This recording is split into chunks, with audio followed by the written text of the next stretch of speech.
बिस्मिल्लाहिर्रहमानिर्रहीम। अस्सलाम वालेकुम स्टूडेंट्स।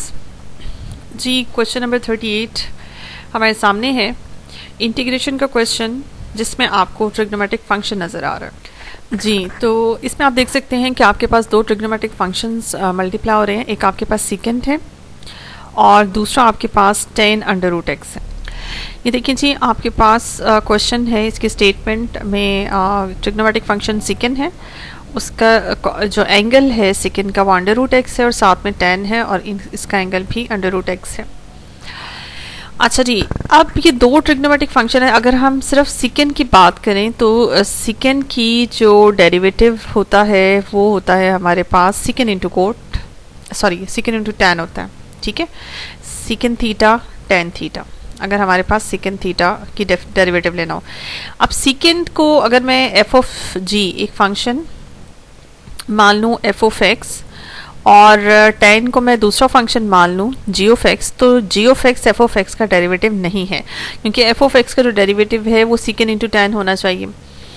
इसके अलावा अगर मैं tan थीटा का डेरिवेटिव लेती हूँ तो tan थीटा का जो डेरिवेटिव है वो जी हमारे पास होता है सेकेंड स्क्वायर थीटा।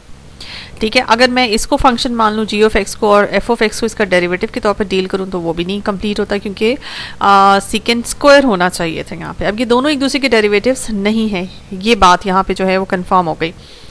अब यहाँ पे आपके पास इस्तेमाल होना है सिंपल फंक्शन। अगर आपको जहाँ हम फॉर्मूले याद करते हैं इंटीग्रेशन के, वहाँ हमें ये डायरेक्ट फार्मूला भी बताया जाता है कि second theta into tan theta. अगर ये जो है, जैसे कि मैंने अभी आपको बताया कि सेकेंड थीटा का अगर आप डेरिवेटिव ले लें तो आपके पास आंसर जो है वो सेकेंड इंटू tan आता है।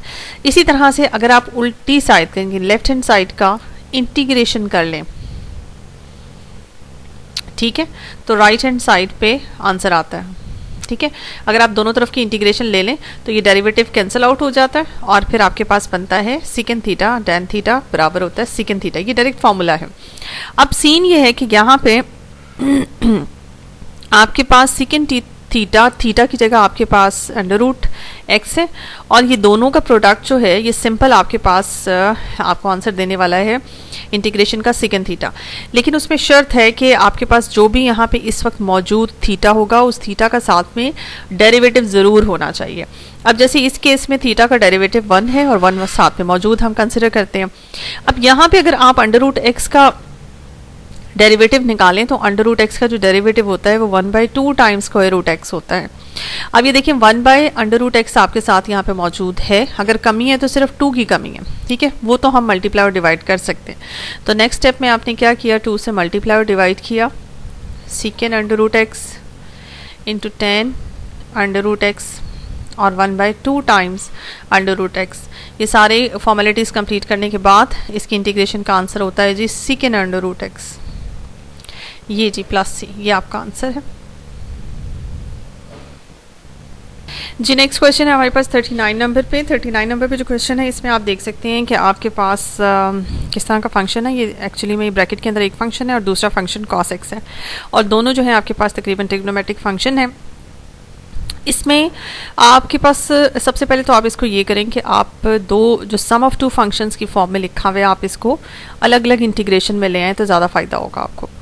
ये देखें जी, मैंने cos x को जाके मल्टीप्लाई कर दिया और यहाँ से मैंने दो इंटीग्रेशन के क्वेश्चंस बना लिए।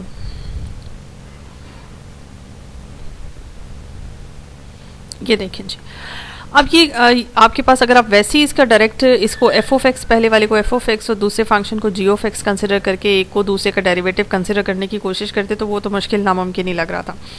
लेकिन इस केस में आप यहाँ पे देख सकते हैं आराम से कि आपके पास अगर आप इस केस में देखें पहले वाले फंक्शन, तो ये जो पहला वाला फंक्शन है ये बिल्कुल ऐसे है जैसे पाई की पावर में इन्होंने यहाँ पे sin x लिखा हुआ है। अब पाई की sin x मीन्स आपके पास ये जो पाई की पावर में जो भी फंक्शन लिखा हुआ है वो वेरिएबल फंक्शन है और पाई इटसेल्फ एक कांस्टेंट है। इफ़ यू रिमेंबर कि अगर आपके पास कांस्टेंट की पावर में कोई वेरिएबल आ जाए और इस फंक्शन का आपको कहा जाए कि आप इंटीग्रेशन करें तो इसकी इंटीग्रेशन का फॉर्मूला होता है कि उस फंक्शन पे कोई फ़र्क नहीं पड़ता, वो एज इट इज़ रहता है और आपके पास divided by ln of a हो जाता है।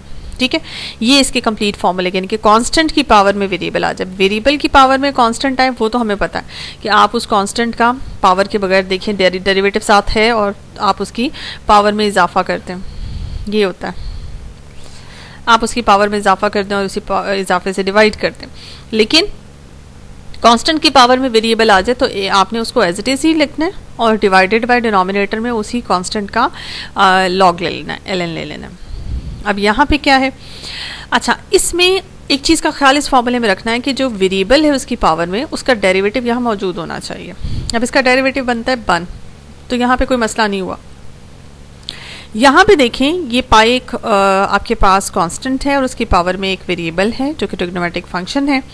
इसका डेरिवेटिव अगर साथ है तो सीधी इसकी इंटीग्रेशन हो जाएगी। अब इसका डेरिवेटिव है साइन एक्स का कॉस, वो साथ में मौजूद है, तो आप इसकी इंटीग्रेशन करेंगे पाई की पावर में sine x divided by ln of pi plus इधर आ जाए। अब यहाँ पे ये सीन वो है कि जो अंदर यहाँ पे आपके पास वेरिएबल नज़र आ रहा है x, यानी कि ट्रिग्नोमेट्रिक फंक्शन है, ये वेरिएबल की पावर में पाई है, यानी कि पाई एक कांस्टेंट है, तो वेरिएबल की पावर में पाई यानी कि कांस्टेंट। अब आपने क्या करना है, ये दूसरे वाले तरीके से डील होगा।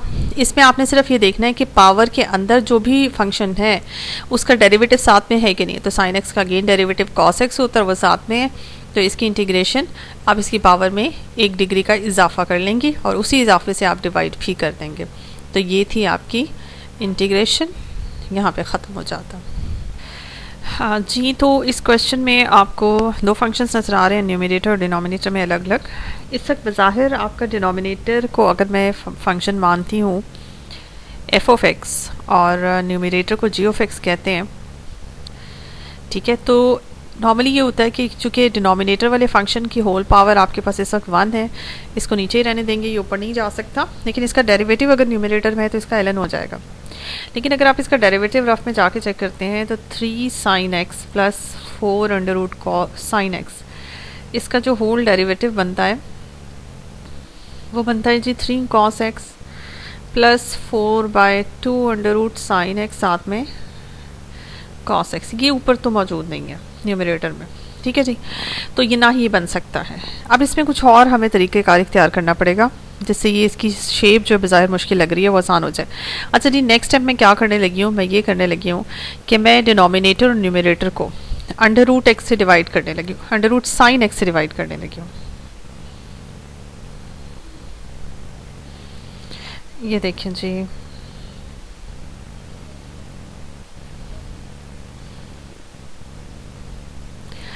इसको जाके हम डिवाइड करते हैं न्यूमरेटर को भी अंडर रूट साइन एक्स से और डिनोमिनेटर को भी अंडर रूट साइन एक्स से।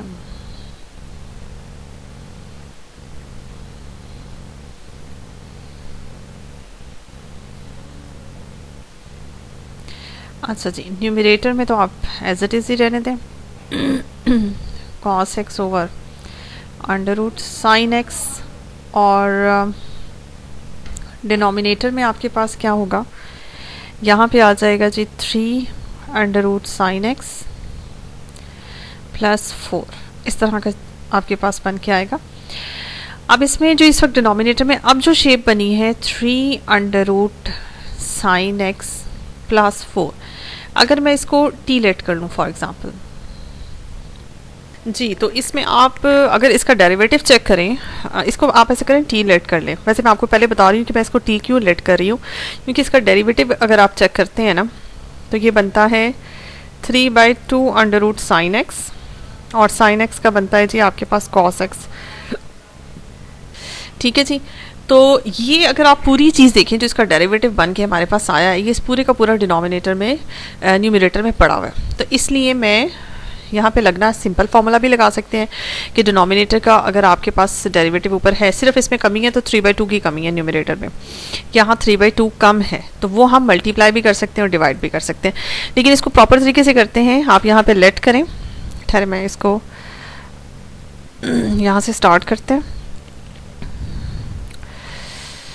इसको यहाँ पे लेट करें, ये कट कर दें, 3 अंडर रूट साइन एक्स +4 को आप t लेट कर लें, इसका डेरिवेटिव बनता है जी 3/2 अंडर रूट साइन एक्स और cos x dx is equal to dt।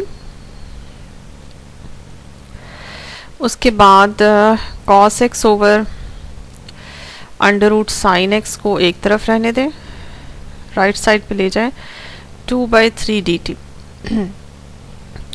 आप ये इंसर्शन करें यहाँ पे जाके, तो आपके पास बनता है 2/3 न्यूमरेटर में dt और डिनोमिनेटर में सिर्फ t। तो नेक्स्ट स्टेप में 2/3 को बाहर निकाल लें और dt बाय t हो जाएगा, which becomes ln of t। और t की फिर बैक सब्स्टिट्यूशन कर दें, t है जी 3 under root sine x +4 + c। ये है जी आपका आंसर।